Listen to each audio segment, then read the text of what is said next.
So that's the Renault Pass from 2010, and I have an inverter. I was charging a laptop and I plugged in that inverter into this extension of mine, and this wire is not thick enough. This wire was installed by me.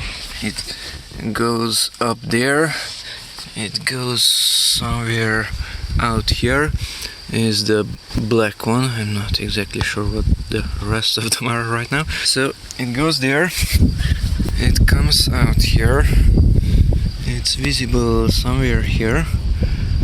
Oh yes, the rear view camera has some wires here. Okay, and that wire comes here and into this plug.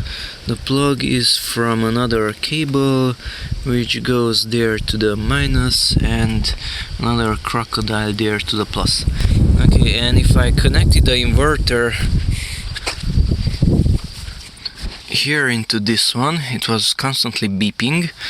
And if I connected the same inverter directly to this one, which goes to the battery, then it was not beeping. So the conclusion is that this wire is not thick enough. I noticed that when I was using the vacuum cleaner.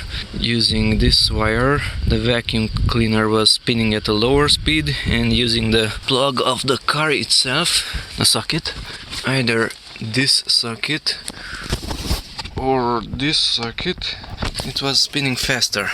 So just in case you're using an extension cable for the 12-volt plug, make sure it's thick enough. This is very thin inside. Let's take a look.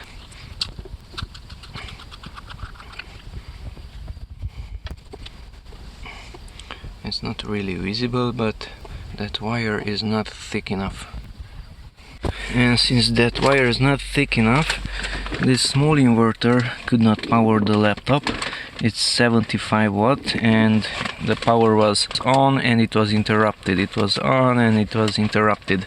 I use a larger inverter also that is 300 watts, and that was beeping. This is not beeping, this is simply interrupting the power. So use a thicker cable, thicker extension cable.